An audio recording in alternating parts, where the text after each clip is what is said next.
രാഷ്ട്രപതി ദ്രൗപദി മുർമുവിന്റെ ശബരിമല യാത്രയിൽ വൻ വീഴ്ച. രാവിലെ പത്തനംതിട്ട പ്രമാടത്ത് രാഷ്ട്രപതിയുമായി ഇറങ്ങിയ ഹെലികോപ്റ്ററിന്റെ ടയറുകൾ കോൺക്രീറ്റിൽ താഴ്ന്നു.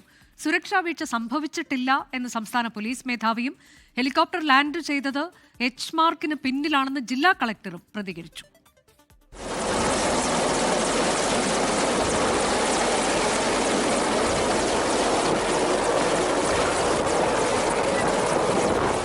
രാവിലെ 8:30യോടെയാണ് രാഷ്ട്രപതി ദ്രൗപദി മുർമുവുമായി ഹെലികോപ്റ്റർ പത്തനംതിട്ട പ്രമാടം ഗ്രൗണ്ടിൽ ഇറങ്ങിയത്. ഇന്നലെ കോൺക്രീറ്റ് ചെയ്ത ഗ്രൗണ്ടിൽ ഹെലികോപ്റ്ററിന്റെ ടയറുകൾ താഴ്ന്നു. പോലീസ് അഗ്നിരക്ഷാ ഉദ്യോഗസ്ഥർ ചേർന്ന് ഹെലികോപ്റ്റർ തള്ളിമാറ്റി.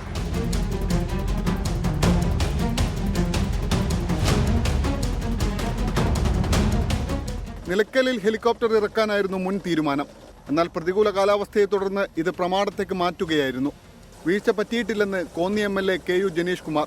അവിടെ ഹെലിപ്പാഡിൽ ഒരു കേടുപാടും ഉണ്ടായിട്ടില്ല. അത് നിങ്ങൾക്ക് ഇതിന് ശേഷം നിങ്ങൾക്കത് നോക്കിയാൽ മനസ്സിലാവും. ഒരുക്കങ്ങളിൽ വീഴ്ചയുണ്ടായെന്ന് മോദിയുടെ പര്യടനവും യാത്രകളുടെയൊക്കെ സിസ്റ്റം മാനേജ് ചെയ്യുന്നത്, സെക്യൂരിറ്റി മാനേജ് ചെയ്യുന്നത് അതൊന്നും അങ്ങനെയല്ല. അപ്പോൾ അതിലൊരു പ്ലാൻ B തയ്യാറാക്കുന്ന കാര്യത്തിലുണ്ടായ ഒരു വീഴ്ചയാണ്. വാർത്തകൾക്ക് പിന്നാലെ ഹെലിപാഡിന്റെ പരിസരത്ത് മാധ്യമങ്ങൾക്ക് പോലീസ് വിലക്ക് ഏർപ്പെടുത്തി.